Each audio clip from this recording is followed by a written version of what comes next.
saya menyempatkan diri untuk datang ke rumahnya. Saya cari alamat itu dari berita yang dimaksud dan alhamdulillah saya temukan, dan benar memang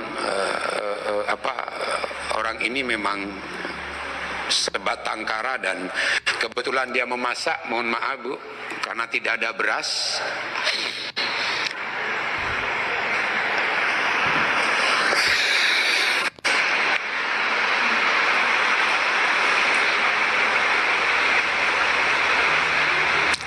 Dia harus memakan tahu dan kacang panjang yang direbus tanpa menu apapun.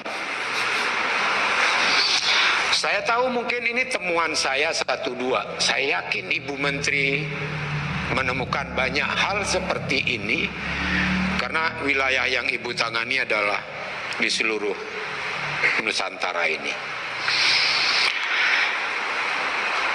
Sementara Bu, cerita dari Bu Semi ini saya langsung dan rekamannya saya rekam semua.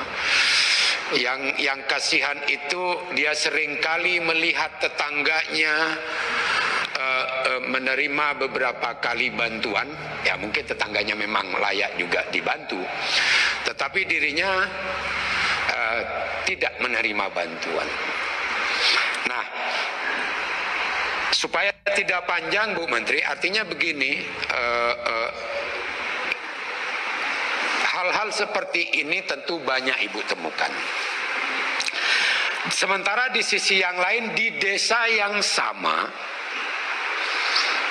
saya karena harus menyelidiki itu, ada orang yang menurut informasi teman saya di lapangan yang tidak berhak menerima, dia mendapat bantuan. Pertanyaan sederhana begini Bu Menteri. Kalau ada kasus seperti ini Bu Semi, dan dia tidak masuk dalam DTKS, kebetulan saya sebagai anggota Komisi 8 yang melihat itu, saya bisa lapor.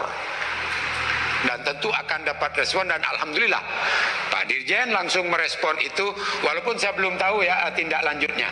Karena memang jujur saya belum mengirimkan KTP-nya waktu itu. Tapi sekarang saya sudah siap. Ya. Sudah ya. Nah, ada 2 lagi yang memang saya belum kirim di desa yang sama.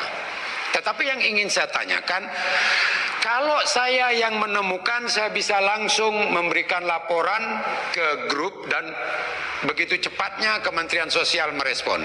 Pertanyaannya, ketika itu terjadi di daerah yang lain, siapa yang bisa mengusulkan nama orang tersebut yang tidak masuk dalam DTKS agar dia bisa?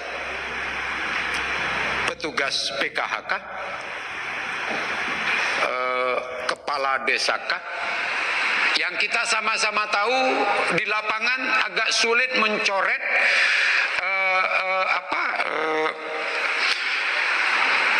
KPM yang sebenarnya sudah tidak layak menerima, tapi dia tetap menerima, dan ketika harus dikeluarkan ini ada banyak hal yang menyebabkan mereka tidak berani. Entah itu ancaman, entah itu kepala desa tidak berani mencoret KPM yang sudah mampu dan tidak layak menerima, tetapi dia masih tetap menerima dan tidak bisa dicoret. Tetapi saya harus juga memberikan apresiasi kepada Kementerian Sosial bahwa problem utama di Kementerian Sosial sejak ke menteri-menteri sebelumnya ini kan memang persoalan DTKS. Nah, tetapi ada perbaikan-perbaikan yang tentu kita harus juga pahami belum sempurna dan harus terus kita upayakan untuk mendekati kesempurnaan. Nah, yang ini yang ingin saya tanyakan.